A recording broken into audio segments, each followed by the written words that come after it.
Hello everyone, welcome to UPSC way. और आज हम इस वीडियो के माध्यम से राष्ट्रीय हाइड्रोजन मिशन के बारे में डिस्कस करेंगे। ये करंट अफेयर्स का नया टॉपिक है, तो आइए स्टार्ट करते हैं। राष्ट्रीय हाइड्रोजन मिशन, सबसे पहले हम बात करेंगे कि ये चर्चा में क्यों है। तो प्रधानमंत्री नरेंद्र मोदी जी ने 15 अगस्त 2021 को लाल किले की प्राचीर से नेशनल हाइड्रोजन मिशन की घोषणा की है। इसके जरिए भारत को ग्रीन हाइड्रोजन में भारत को ग्लोबल हब बनाने का टारगेट रखा गया है। हाइड्रोजन का उपयोग न केवल भारत को पेरिस समझौते के तहत अपने उत्सर्जन लक्ष्यों को प्राप्त करने में सहायता करेगा, बल्कि यह जीवाश्म ईंधन के आयात पर भारत की निर्भरता को भी कम करेगा। जीवाश्म ईंधन मतलब जैसे पेट्रोल, डीजल, गैस जो भी हम बाहर से लेते हैं, इन सब चीज़ों के बारे में निर्भरता को कम करेगा। तो आइए अब बात करते हैं। बजट 2021 में राष्ट्रीय हाइड्रोजन मिशन की बात की गई थी और हाइड्रोजन फ्यूल के इस्तेमाल से डीजल पेट्रोल का इस्तेमाल कम हो जाएगा। कच्चे तेल के आयात पर निर्भरता कम हो जाएगी। एक बड़ा फ़ायदा ये होगा कि प्रदूषण पर लगाम लगेगी। जब पेट्रोल डीजल नहीं जलेंगे तो कार्बन उत्सर्जन कम होगा, तो प्रदूषण जो बढ़ा हुआ है, एमिशंस जो होते हैं, SOx, NOx, SOx, NOx, इन प्रदूषक तत्वों की कुछ कमी होगी। और इसके अलावा मोदी जी ने कहा कि ऊर्जा ज़रूरतों को पूरा करने के लिए हमें हर साल 12 लाख करोड़ रुपए से अधिक खर्च करना पड़ता है, तो ये थोड़ा बहुत कम होगा। नेक्स्ट इज प्रधानमंत्री की अन्य घोषणाएं क्या थी। पीएम मोदी ने लाल किले की प्राचीर से 75वें स्वतंत्रता दिवस पर राष्ट्र को संबोधित करते हुए कहा कि देश की प्रगति और आत्मनिर्भर भारत बनाने के लिए ऊर्जा के क्षेत्र में देश को आत्मनिर्भर होना अनिवार्य है।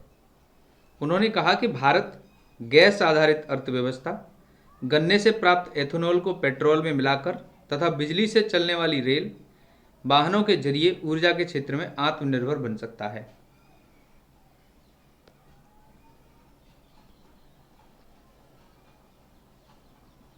हाइड्रोजन का इस्तेमाल हम क्यों करेंगे, ये जान लेते हैं। सबसे पहले ये कि हाइड्रोजन एक्सीलेंट एनर्जी कैरियर, यानी कि हाइड्रोजन बहुत अच्छा एनर्जी कैरियर है। और दूसरा है 100% स्वच्छ ईंधन है, जिससे कि जीरो ग्रीन हाउस एमिशन, यानी कि जो कार्बन उत्सर्जन है वो नहीं होगा। इकोनॉमिकली कम्पिटिटिव, यानी कि बहुत ही सस्ता कह सकते हैं, लोगों को मिल सकेगा, क्योंकि पानी की मात्रा की तो कोई कमी है नहीं। और उसके अलावा better security than other commercial fuels.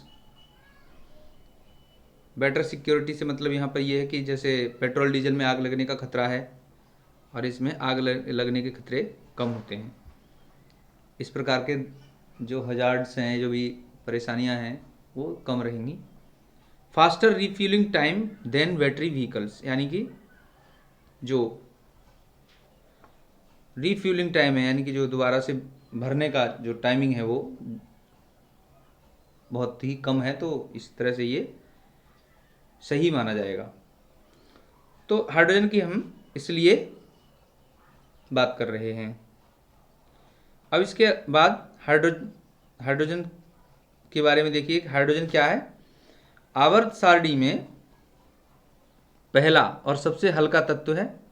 चूंकि हाइड्रोजन का वजन हवा से भी कम होता है, अतः यह वायुमंडल में ऊपर की ओर उठती है और इसलिए यह शुद्ध रूप में बहुत ही कम पाई जाती है। ये हाइड्रोजन देख रहे हैं, जो आवर्त सारणी है उसमें पहला तत्व है।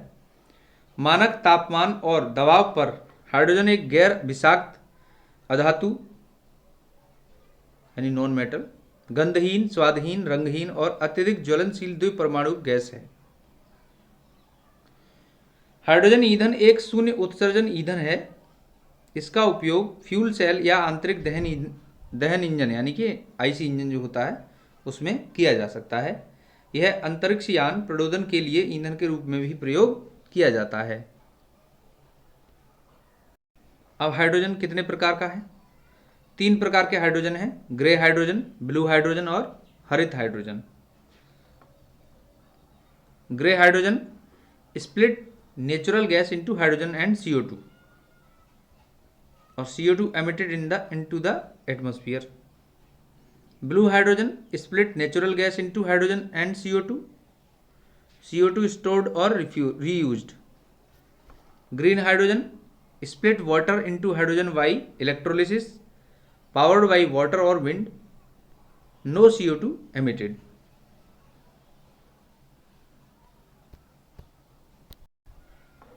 इसके बाद आइए बात करते हैं तकनीकी की।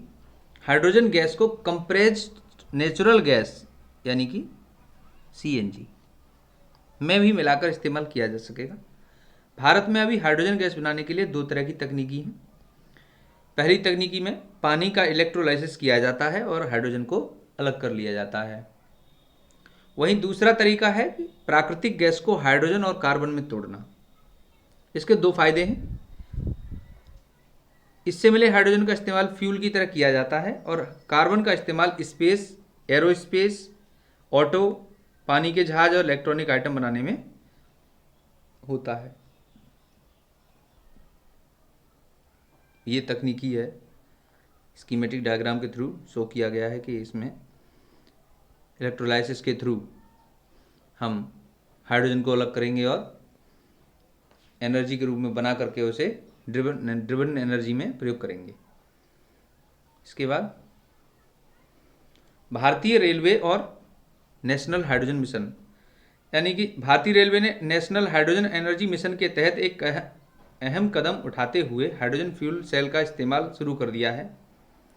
यह ग्रीन एनर्जी को यूटिलाइज करने का सबसे अच्छा तरीका है, जिससे कार्बन डाइऑक्साइड का उत्पादन 0 होता है।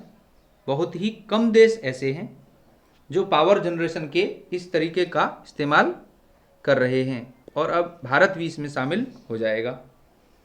हाइड्रोजन फ्यूल एनर्जी में सबसे अच्छी है क्योंकि इसे पानी को सोलर एनर्जी से विद्युत अपघटन इलेक्ट्रोलाइसिस करके पैदा किया जा सकता है।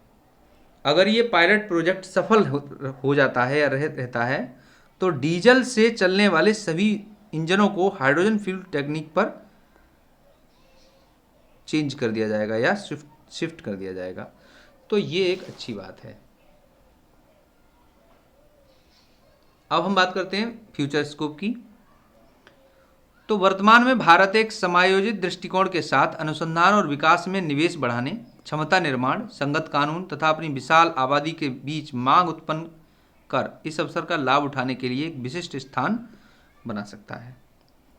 इस तरह की पहल भारत को उसके पड़ोसियों और उससे भी परे हाइड्रोजन निर्यात करके सबसे पसंदीदा राष्ट्र यानी कि मोस्ट फेवरेट नेशन की दिशा में प्रेरित कर सकती है। वर्ष 2050 तक कुल हाइड्रोजन का 3/4 हरित यानी पर्यावरण अनुकूल किए जाने का कार्यक्रम है।